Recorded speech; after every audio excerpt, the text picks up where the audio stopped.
Good day, everyone. Welcome back to my YouTube channel. Today, I will be speaking to you about how you can send emails to professors and get a reply.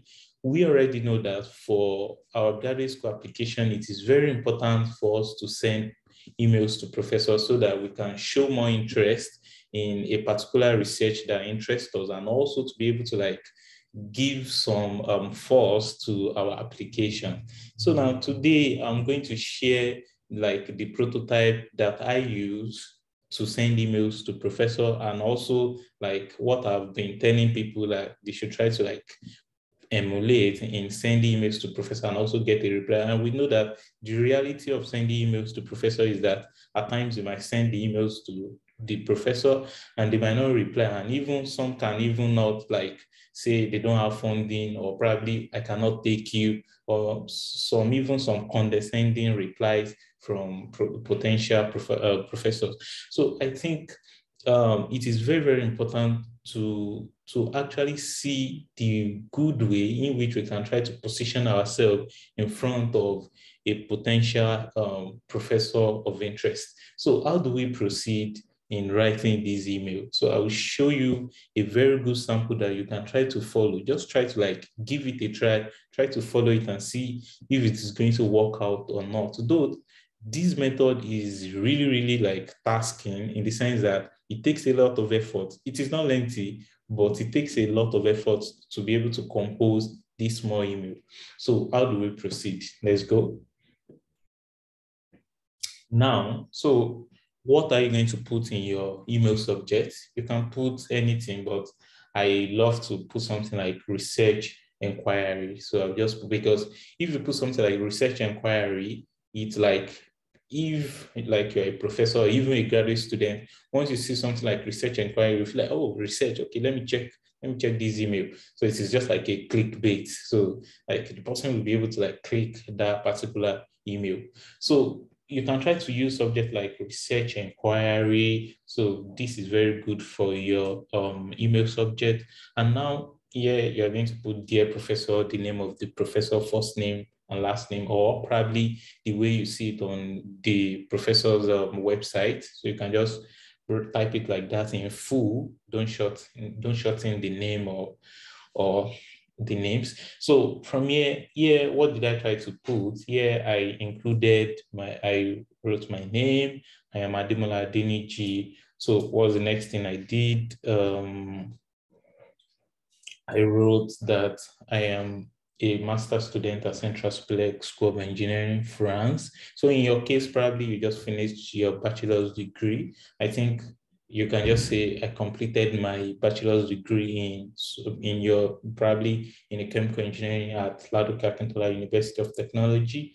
So the next thing you are going to try to say is that I'm reaching you to express my interest in your work on. So this, you must have gotten this from the professor's website. So you check the website and try to get that from the website.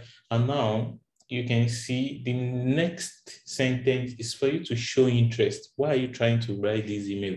I'm currently seeking to pursue a PhD in environmental engineering by fall 2022 or fall 2023 or spring 2023. So just try to it is just it is based on what you want.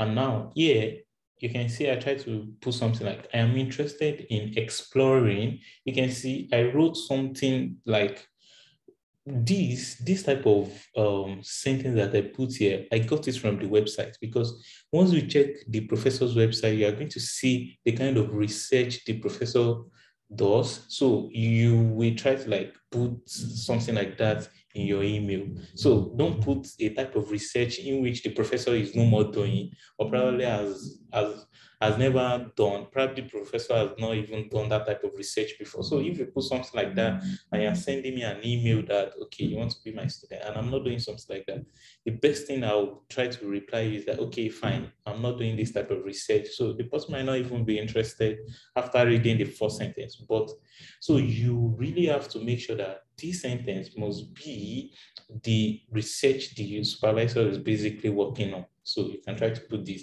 So yeah, what did I put here? I said, based on your recent quarter paper on, so you try to check.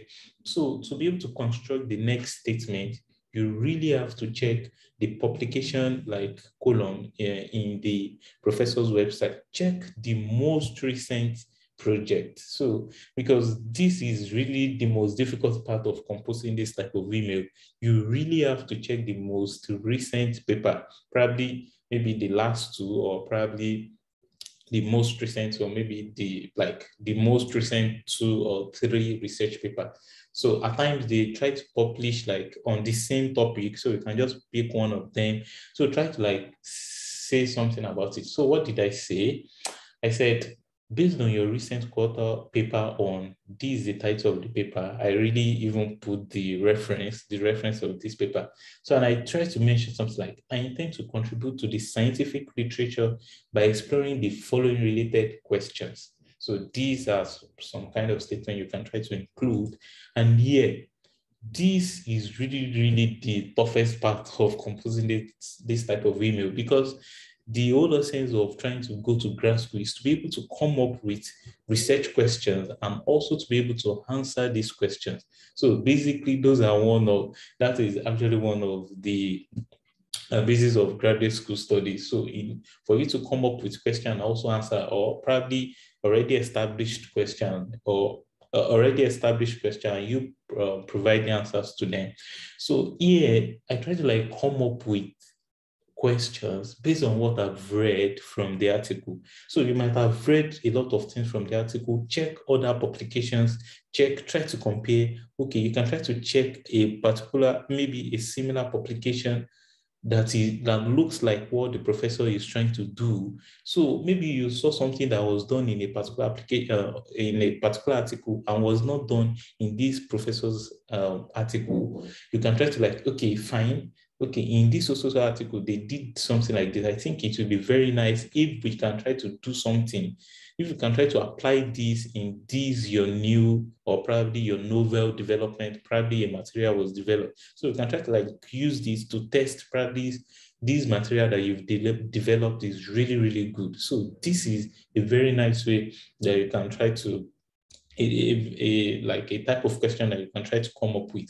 But I think if you are really, really interested in that particular field, you should be able to come up with questions.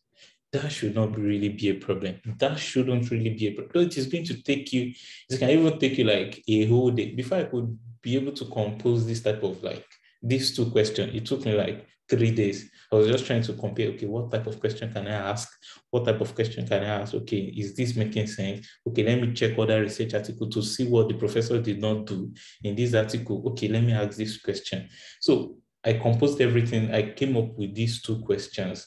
And the last thing that I did was that if you believe our interest overlap, could we schedule a meeting to discuss them further? That's a question. I've also attached my CV if you're interested to know more about my interest and experience. So basically, I'm like, okay, fine. I attach my CV. Okay, if you are really willing to work with me, or probably you have something like a video position, okay, you can try to message me. So there's no professor that will raise something like this that will not be pushed to answer, even though if the professor is not having any position, the person will reply, okay, fine, I'm not having any position for you now. I really like your profile or stuff like that. Okay, good luck. Okay, fine. You see, so that is a very fast response. I've used this type of like email. A lot of my friends have used it, and even probably some of my junior colleagues, I really told them, okay, you can try to use something like this. And they've been receiving instant emails, instant. I cannot just come online to tell you that people are receiving instant emails. They are really receiving instant emails. I really implore you that try to like use this type of method. You'll be getting the reply as fast as possible.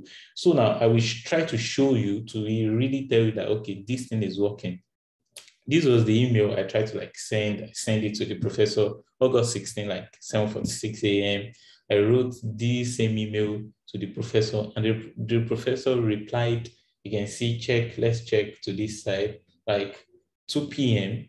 the professor replied 2 p.m. Probably that was when the professor opened his email, or I don't really say, but it was specifically that same day. So you can see what was the reply. He replied that, Adiam Ademola, thank you for your interest in my group. I highly appreciate it. You can see this type of statement really means that you read that person's work, because there's no way you can show interest.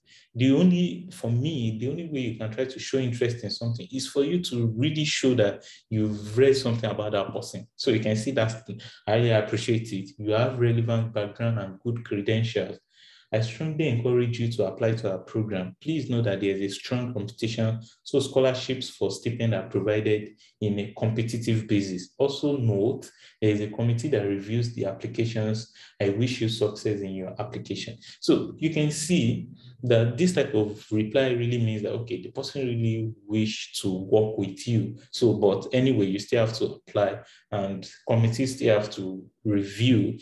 Maybe he's also part of the committee that can say, okay, I think I have a student that you should try to that have a very good credential. I think you should try to take this student based on recommendation.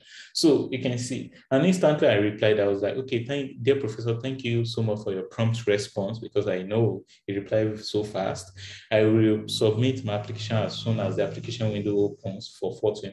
He also replied instantly when I replied this. He said, it sounds good. I wish you all the best and success. So you can see a lot of emails like this, have guided people on how to send this type of structured emails. You are really, really specific to the point. Okay, fine. I'm really showing interest in your group and I've read your paper. I can try to contribute in form of answering this type of questions related to that research. And I think if you also can try to adopt this type of style, you will really be getting the reply as soon as possible, so that you can be able to make a decision whether you should apply to that school or not, because probably you see a professor replying that there's no funding. So there's no point applying to that school again.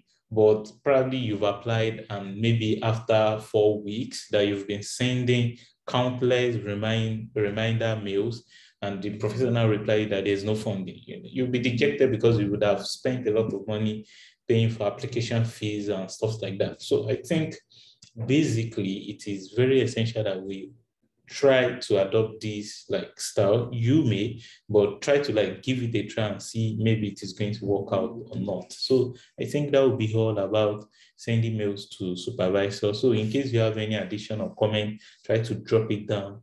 And I wish you good luck in your applications. Thank you.